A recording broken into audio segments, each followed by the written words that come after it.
You're watching Morning at NTV. Welcome back, and many thanks for staying with us right here on Morning at NTV. Yesterday, the chairperson of the Equal Opportunities Commission, Sylvia Mwewa-Ntambi, was summoned by the Anti-Corruption Court to answer charges of abuse of office. The Ministry of Health has also been in the news to defend itself against inflated procurement in these COVID-19 hard times. Now, the question we ask today is, were public procurement rules thrown out of the window after we entered the corona season? That is the $64,000 question that is going to be answered by Mr. Benson Turiame, the Executive Director of the Public Procurement and Disposal of Public Assets Authority. But we shall also have Sophie Chagulanyi later on. She hasn't made it to studio. She is the Accountability and Governance Manager at Oxfam Uganda. So we shall have that conversation with her when she comes in. But Mr. Benson Turiame is here, and I believe we should start right away. Mr. Benson, very good morning. Good morning, Rodney. The easy question first. What is procurement? Procurement simply means the act of obtaining goods, services, and works for public use or for service delivery. So when you are in that act of obtaining services, goods, and works to deliver a service, you are procuring. As simple as that. But I would say it is a process. Procurement is a process. It begins with planning, what you would call procurement planning and budgeting, and identifying specifications or defining specifications for supplies, specifying terms of reference if we are procuring services, say consultant services, scope of works if we are procuring works. Yes. So a government actually procures those three types. It is either a service, which can be a consultant service, or non-consultant services like cleaning, like security. Consultant services, these are like auditing services or having a strategic plan services. Goods are generally supplies, medical supplies, vehicles, food supplies. Then works mainly we are talking about, say, road works, construction, buildings, waterworks, irrigation. If I have a company that builds roads, I submit my bid. Yes. And if you take it on, what happens?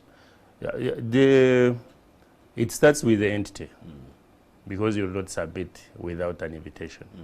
So a procuring entity like UNRA will prepare a bidding document. And PPDA would advertise. No. Maybe let me explain that. Because people are wondering, how does it happen? During COVID-19, we haven't seen a single advert on procurement from government. No, the act, the PPDA Act, the law that governs public procurement of 2003, decentralized procurement. What does that mean? It means that all procuring and disposing entities, or what you call MDAs, handle the procurement themselves.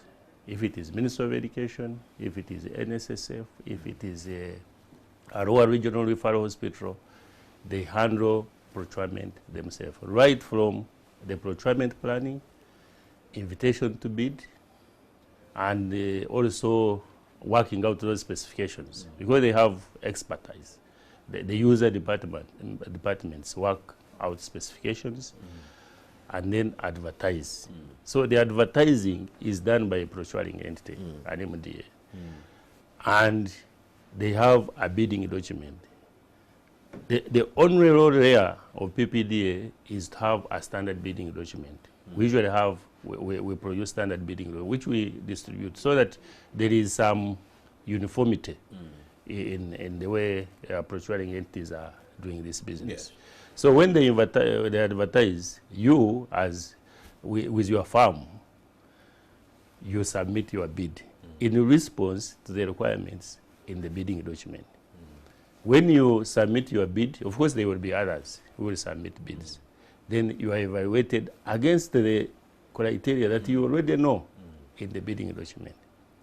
Then this enter awards this bid, this contract. You sign the contract, you implement the contract, they pay you.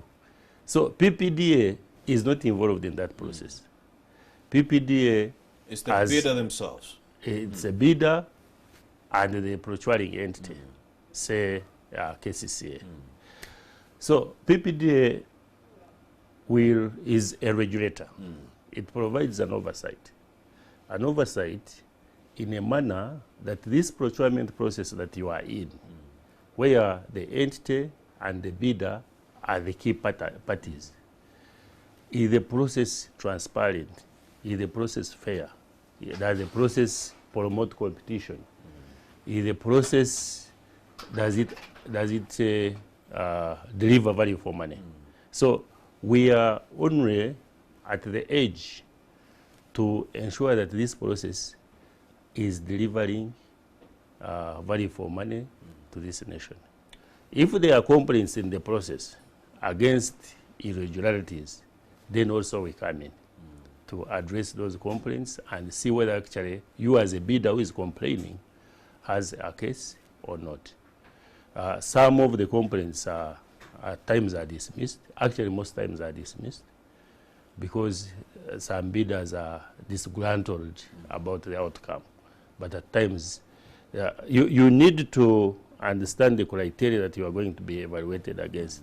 It is like a set exam. Have you answered the questions right? If you have answered the questions right, then the determining factor at the end will be the price, especially where, like in works, where technical compliance selection is used. You meet the responsiveness, you are eligible, you have all the requirements. If all of you have all the requirements, then the determining factor at the end will be who is lower than the other. So that is what. And the viewer who is watching would like to know, and please help us differentiate between who the bidder is and who the supplier is. Now, the term that we are talking about in public procurement is a provider. When we talk about a provider, it encompasses the all: a bidder, a supplier, a contractor. Because a supplier is going to deliver goods and supplies anyway. When we talk about supplies, if you are going to deliver vehicles to a Minister of Works, you are a supplier. But a bidder is someone who has participated in this in the whole process, because there may be 10 bidders who are competing for supply these vehicles, but only one is selected. The one selected will be a supplier, but the others are bidders. And even in terms of our legal definition, if you buy a bidding document and you intend to submit a bid, you are a potential bidder because you are already interested in doing business with government. But when you are selected as the best supply these goods or supply, then you become a supplier. But in terms of the other bidders, like in terms of works, you are a bidder, but then when you sign a contract at the best, now I can't call you a supplier, you are a contractor now. Indeed. Yeah, you are a contractor to deliver these works. Yeah. So, Mr. Turiame, is local content that government is clamoring for provided for in this Public Procurement and Disposal of Public Assets Act of 2003? No, that's a very good question, and I think it is good that we explain it so that Ugandans don't seem to be edged out Indeed. in this business, because as you are aware, public procurement or procurement takes more than 60% of the budget. So it is really a lion's share. A lion's share goes through public procurement, and Ugandans need to benefit from this budget provision. So local content,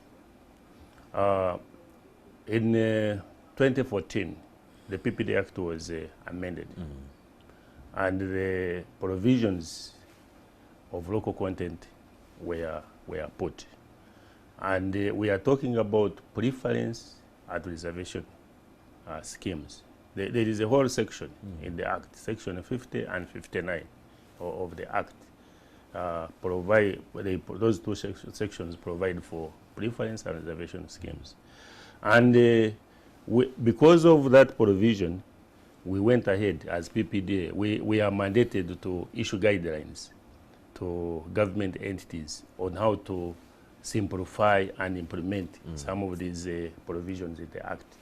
So in 2018, we issued guidelines. And what are we talking about in these guidelines? One, they are reserved products where government entities must buy these products locally. And these are uniforms and clothing materials, like what His Excellency usually puts on. Yes. When the army, prisons, police, NMS, medical are buying clothing materials for government workers, they must buy locally, irrespective of the value. Secondly, cables and electricals are reserved, 100% exclusive, and medical supplies. When we were reserving that, we had 46 medical supplies, medicines that are manufactured in this country. So if you are buying your NMS, your Minister of Health, your Mulago, you are buying these medical supplies, you must buy them locally. You can only go out if these medical supplies are not manufactured here in Uganda. Then the second intervention on local content is a reservation by threshold in terms of the value of the contracts. For roadworks, up to 45 billion. If a government entity advertises these works within that value, we don't expect a foreign firm to participate. If a foreign firm participates, then we can intervene and remove that foreign firm. So the competition is supposed to be within local providers. Up to 10 billion works, other works, like buildings, like irrigation, like waterworks, up to 10 billion. Then for services, consultant services, for example, up to 1 billion. And these are commendable. These are amounts that you think are good for our local providers. For goods and supplies, the value is low, 200 million Uganda shillings. But also, it is important to note, and for our viewers, that if the contract or the procurement is outside those values, say above 45 billion, above 10 billion, above those values I've mentioned as thresholds, and the foreign firm wins those contracts above those values, then they must have contract up to 30% to a local company. So I think there is good Indeed, because that can only boost economic development, because we are supporting local businesses. You notice how I gave you all the time to talk about that. It's really, really important, because people who are out there who did not have potential market, it's already there, because you're providing local content, and it's also provided for in the PPDA Act. But then Ministry of Health had some challenges in the procurement process during COVID-19, and they blamed the PPDA Act for the challenges that they grappled with during that period. Is this true? No, they shouldn't have, they shouldn't even blame either the PPD as an organization or PPD as an act. Because the act has provisions for emergency. COVID nobody expected that there will be COVID. And to address COVID, you must not follow the normal procurement procedures. You must follow emergency procurement procedures, which are also provided in the Act. So an emergency procurement procedures assume that you are in emergency mode, but at times you see people dilly-dallying as if there is no emergency. They have declared the procurement emergency, but then it is taking weeks and weeks when it is supposed to be so fast.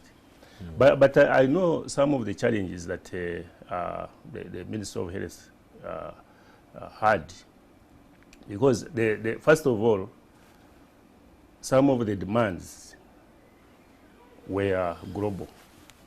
Some of the supplies that they were going to get, like PPEs, were global. We are not manufactured here in Uganda. And since the borders were closed? The borders were closed.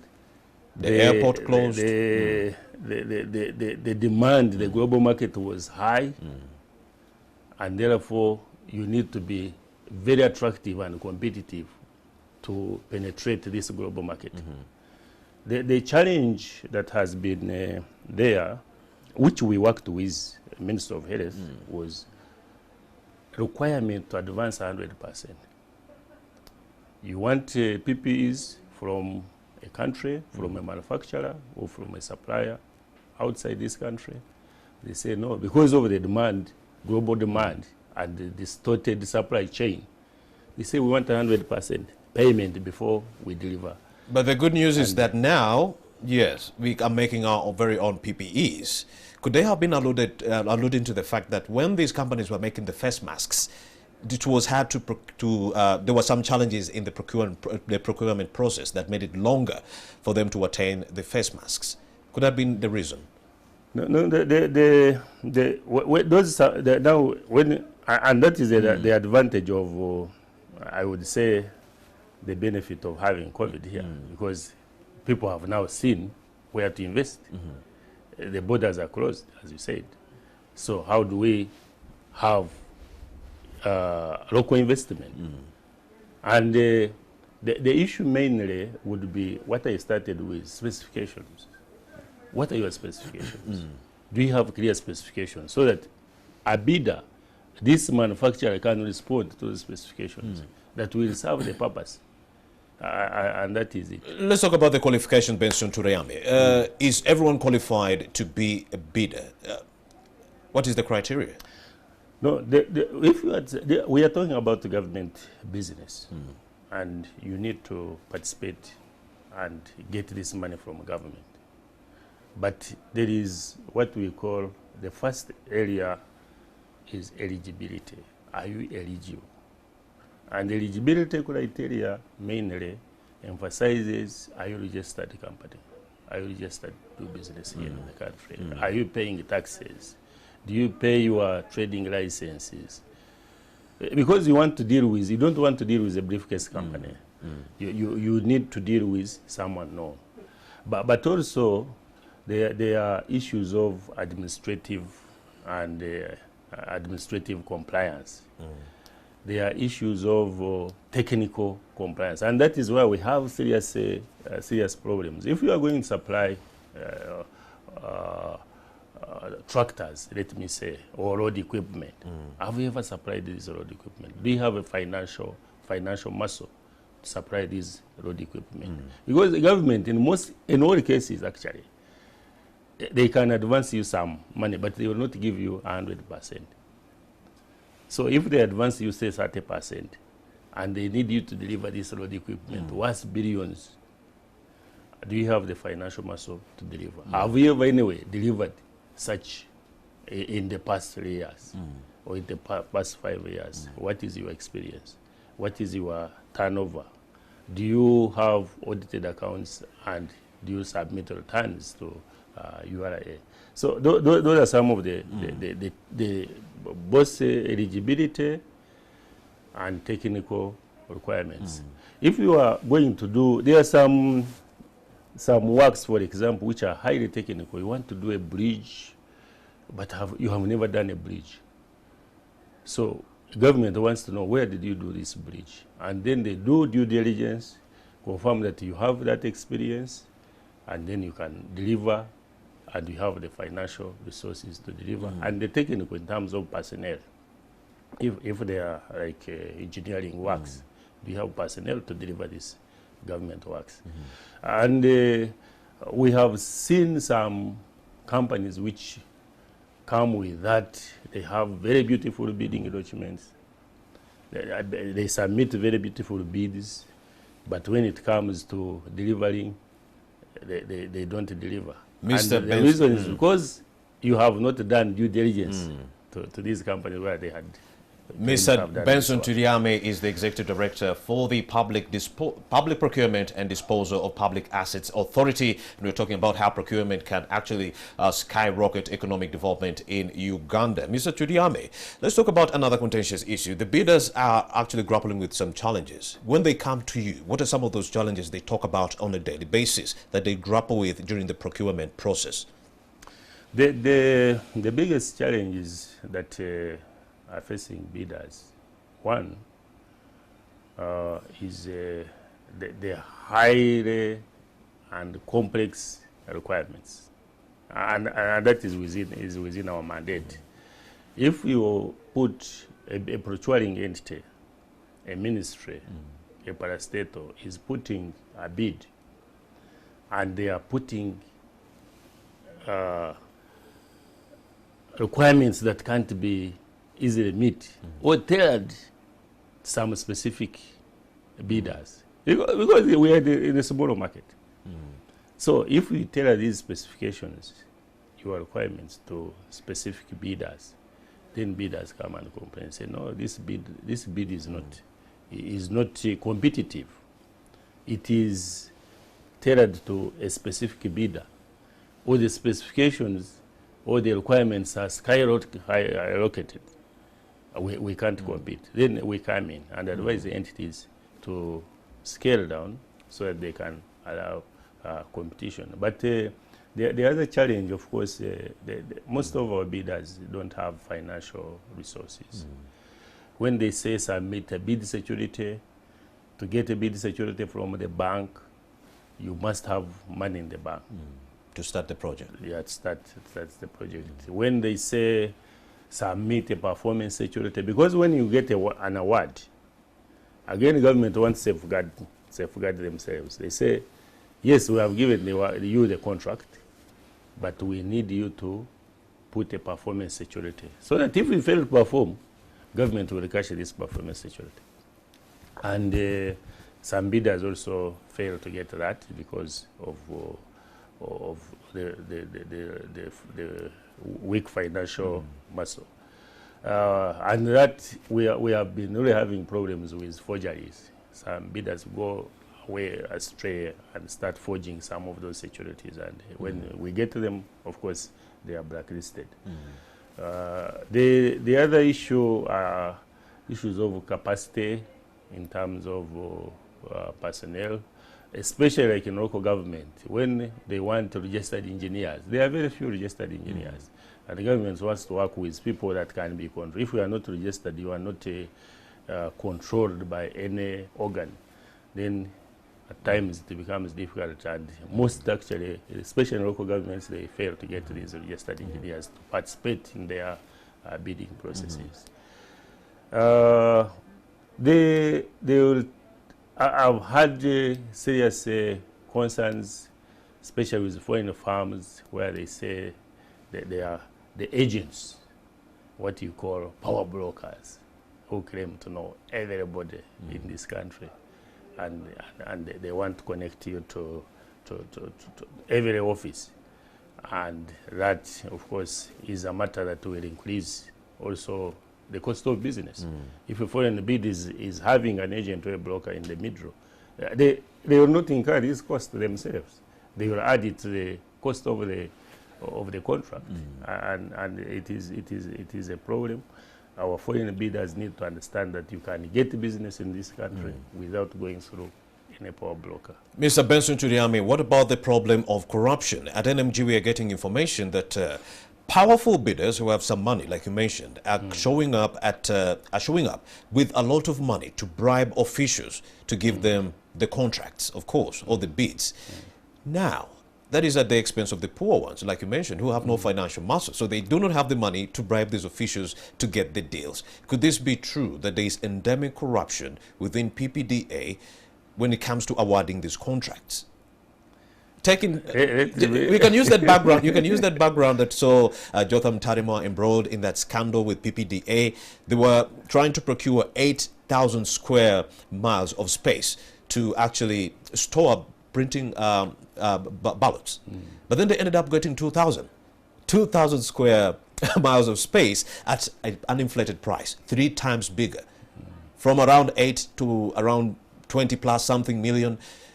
What do you make of all this, the endemic corruption? Do you think it's the reason why some bidders who are local in Uganda are being frustrated because they have no money? You know, corruption takes two. And that is why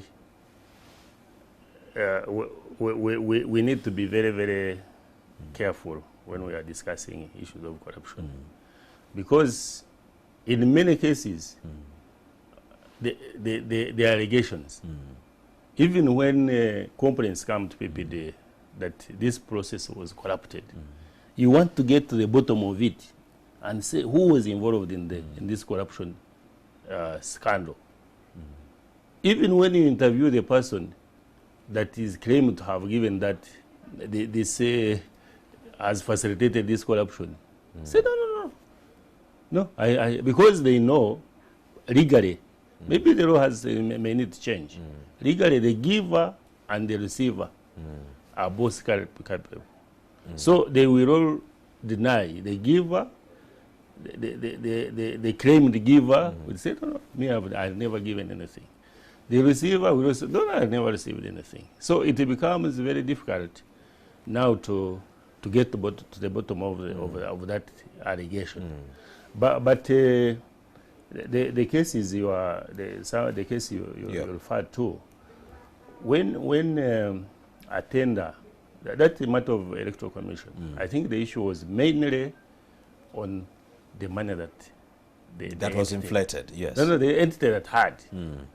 Because that procurement was cancelled 3 times. Yes, 3 times. Because the money, every bidder that was submitting a bid was high. And they did have the requirements. They were not meeting the requirements. They were not meeting requirements. But then the funny part is that the last bidder who got the deal had even lesser requirements. They did not have 8,000 square miles. They had only 2,000. And then the price went 3 times they higher. Scaled. I think, if I recall, they scaled down the because scope. the companies couldn't offer that space.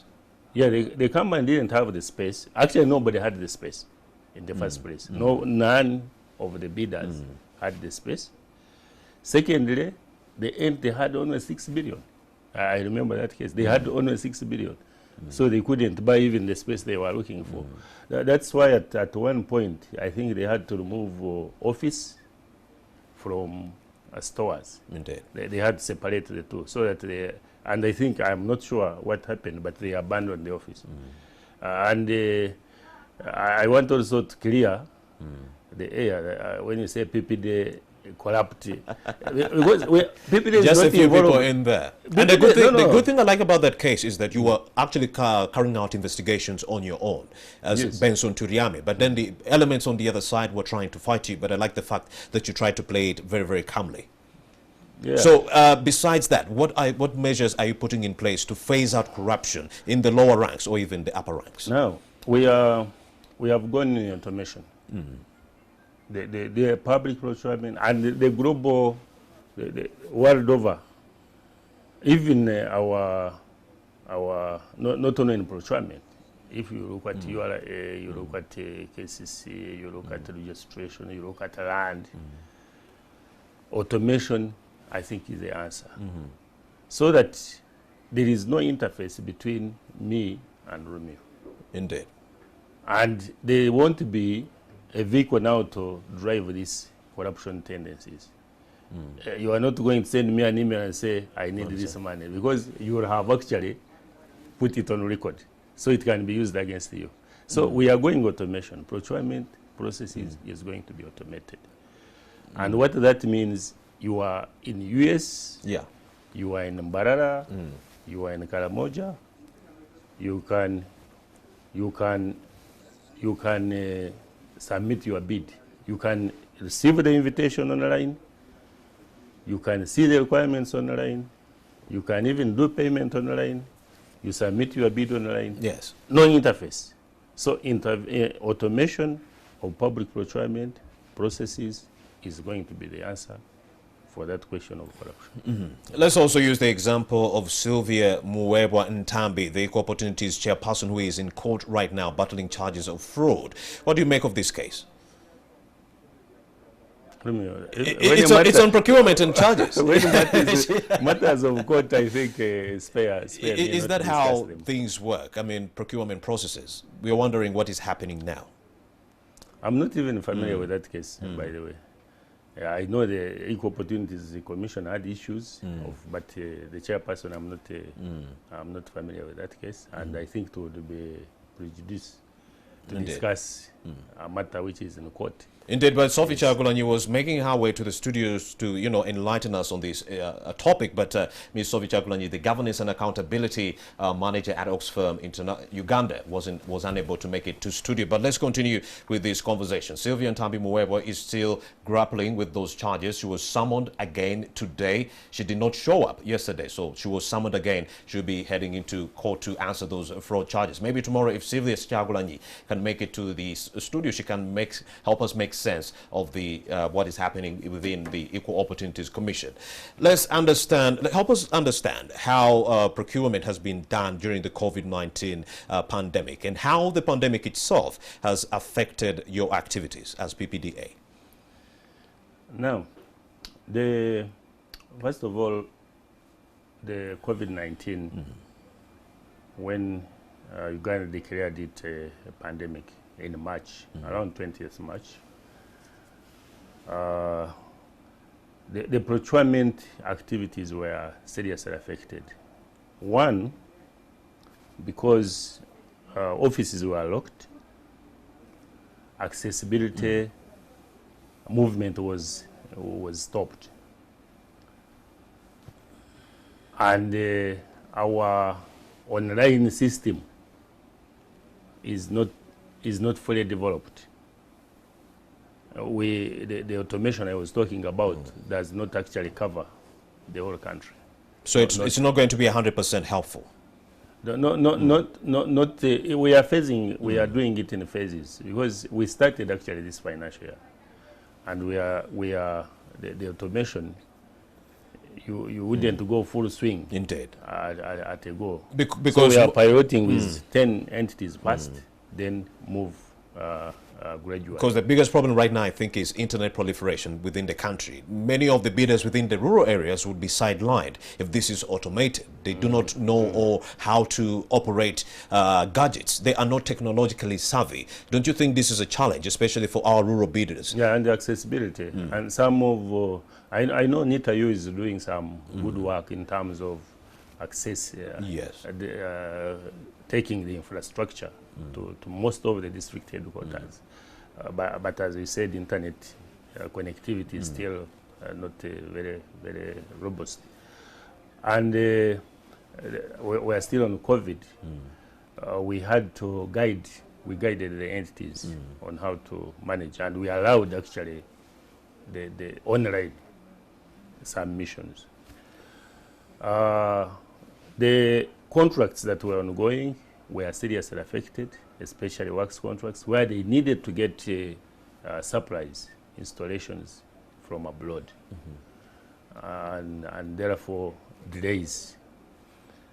And because of that lockdown also, the budget absorption, especially the most calls I was getting were on how we are going to return this money back to Treasury. The financial is ending, we can't procure, bidders can't access our offices, the money is going back. And said, no, there is nothing we can do. Money will have to go back, money will come back. in the following financial year.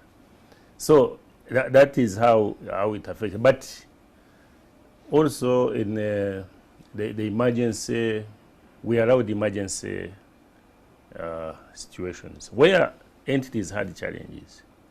They requested PPDA to give them a way out. And the law is very good, by the way. This PPDA Act is good because it has provisions of alternative procurement system. What are those alternatives? If you can't apply this law in its entirety, then you apply to PPDA for an alternative procurement system, what we call accreditation. It is accreditation. We call it accreditation. And I can tell you some of the entities that have had. Minister of ICT, you have had the Innovation Fund, EMIOGA. That Innovation Fund can't apply the procurement, the PPDA Act rules. But they said, we want competition to be within the local innovators. They need to submit their concepts in IT. These concepts are evaluated. That is not provided for in the law. So when they bring this alternative system, we analyze it, we discuss with them, we confirm that actually this alternative system promotes transparency, it promotes competition, it is fair, and it delivers value for money. Yes. Then we say, use it. When Auditor General is going to audit, now they will not use PPDA Act. They will use that approved alternative system. I see. Have you really applied it? Yes, I have applied it. Oh, you have actually breached. Some people, even the system they have put, they breached it. I'm afraid we've run out of time, Mr. Benson Tuliame, but I have to give you this last pertinent question. Of course, recommendations. As a government agency, how are you helping to improve procurement processes in Uganda? Now, there is an amendment. The PPDA Act is being amended again. And what we are really emphasizing now is efficiency. Because delays in service delivery is what we are struggling with. You have a procurement plan approved at the beginning of the financial year, July, but you can't deliver even that procurement within that financial year because of the inefficiencies and internal administrative challenges in government entities. So we at PPDA, we have put what we call relationship managers who will track implementation of procurement plans. So emphasis is improving service delivery and efficiencies in the procurement process. Mr. Benson Tuliame is the Executive Director of the Public Procurement and Disposal of Public Assets Authority. Many thanks for having made the time to speak to NTV. Thank you, Romeo. Well, you're still watching Morning at NTV. We are going to take another breather and return with another conversation on how best we can reopen our schools. Mr. Nsubuga from Save the Children will be making his way to the studio to talk about this and a lot more after this break.